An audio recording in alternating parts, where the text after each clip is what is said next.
নমস্কার বন্ধুরা, আবার একবার স্বাগত জানাই আমাদের এক নতুন ব্লগে ট্রাভেল উইথ দীপক অ্যান্ড শিখা। আজ আমরা দাঁড়িয়ে আছি হরিয়ানার কালকা স্টেশনে। আর আজকের সফরটা হতে চলেছে জাস্ট ম্যাজিক্যাল, কারণ আমরা চড়ব ইউনেস্কো ওয়ার্ল্ড হেরিটেজ সাইট ঐতিহাসিক কালকা সিমলা টয় ট্রেনে। পাহাড়ি রাস্তার আঁকাবাঁকা পথ, 103টি সুড়ঙ্গ আর ঠান্ডা হাওয়া সব মিলিয়ে এক রোমাঞ্চকর জার্নি। কিন্তু ট্রেনে ওঠার আগে আপনাদের কিছু জরুরি তথ্য দিয়ে দিই, যেটা আপনারও এই ট্রিপ প্ল্যান করার সময় অনেক কাজে লাগবে। আমাদের ট্রেনটি ছিল শিবালিক ডিলাক্স এক্সপ্রেস, যেটা 5:45 ছাড়বে। আপনারা যারা কলকাতা থেকে আসছেন, কালকা স্টেশনে একটি ট্রেন রয়েছে নেতাজি এক্সপ্রেস, সেটাই একমাত্র আমাদের অপশান আমাদের কাছে। আপনি ওই ট্রেনটি ধরে শিবালিক ডিলাক্স এক্সপ্রেসের টিকিট আপনাদের কাটতে হবে কালকা থেকে। কালকা ঢোকার টাইম হচ্ছে নেতাজি এক্সপ্রেসের 3টের সময়, সকাল 3টে, আর শিবালিক এক্সপ্রেসের টাইম হচ্ছে সকাল 5:45। আপনারা যারা একটু আরামদায়ক যাত্রা চান, তাদের জন্য এই সেরা ট্রেন হলো শিবালিক এক্সপ্রেস। এটি আপনার ছাড়বে ভোর 5:45। এতে বড় বড় জানালা আর কুশন সিট আছে। এর ভাড়া মোটামুটি 500 থেকে 600 টাকার মধ্যে। এর মধ্যে ব্রেকফাস্টটিও ইনক্লুড রয়েছে। আর বলে রাখি, এই ট্রেনটি হচ্ছে কালকা সিমলার সঙ্গে লিঙ্ক ট্রেন। এছাড়াও আরও ট্রেন রয়েছে, যার মধ্যে খুবই গুরুত্বপূর্ণ ট্রেন হচ্ছে হিমালয়ান কুইন। ট্যুরিস্টদের মধ্যে এটি খুবই জনপ্রিয়। এটি ছাড়ে দুপুর 11:55।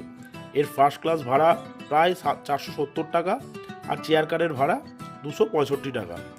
আর অন্যান্য অপশানও রয়েছে, তার মধ্যে ভিস্টেডাম কোচেরও ব্যবস্থা রয়েছে। যারা কাছের ছাদ থেকে হিম দর্শন করতে চান, হিম দর্শন এক্সপ্রেসের মজা নিতে চান, তারা এই ট্রেনটি ধরতে পারেন। এই ট্রেনের টাইম হচ্ছে 7টার সময়, সকাল 7টার সময়, আর যার ভাড়া 630 থেকে 800 টাকার আশেপাশে। আর একদম কম খরচে যারা যেতে চান, তাদের জন্য জেনারেল টিকিটও রয়েছে, যার দাম মাত্র 65 থেকে 80 টাকা পড়ে। কিন্তু এতে একটা সমস্যাও রয়েছে, সিট পাওয়া খুব চাপের হয়ে যায়। আপনি যদি সিজনের সময় আপনি যদি যেতে চান, তবে কিন্তু একটু সমস্যা হতে পারে আপনাদের। তাই জন্য আপনারা আইআরসিটিসির ওয়েবসাইট থেকে অন্তত 1 মাস আগে আপনি টিকিটটি বুক করে রাখবেন, নাহলে কিন্তু সমস্যা হয় সিট পাওয়ার জন্য।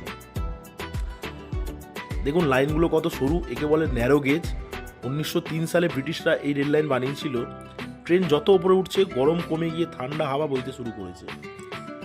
বন্ধুরা, এই দেখুন ভিউ, পাহাড়ের গায়ে পাইন আর ওক গাছের জঙ্গল।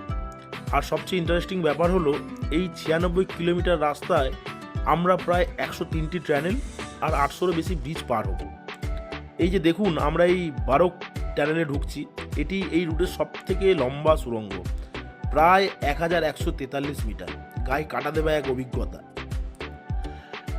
ট্রেন এখন একটা ছোট্ট স্টেশনে দাঁড়িয়ে আছে। পাহাড়ি রাস্তায় ট্রেনের এই বিরতিগুলি খুবই সুন্দর। আপনি এখন এখান থেকে গরম গরম চা, পকোড়া ট্রাই করতে পারেন। বিশ্বাস করুন, এই ঠান্ডা হাওয়ায় স্টেশনের ধারের চায়ের স্বাদই আলাদা।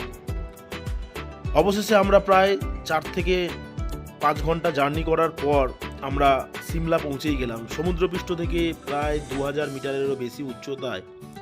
সত্যি বলতে, এই টয় ট্রেনের জার্নিটা শুধু একটা সফর নয়, এটা একটা অভিজ্ঞতা যা সারা জীবন মনে থাকবে। ভিডিওটি ভালো লাগলে অবশ্যই লাইক করতে ভুলবেন না। আর অবশ্যই যদি আমার ভিডিওগুলো ভালো লেগে থাকে, আপনারা সাবস্ক্রাইব করবেন। আর আপনারা যারা সিমলা আসছেন, তারা অবশ্যই কমেন্টে জানান। দেখা হচ্ছে পরের ব্লগে। Tata, thank you.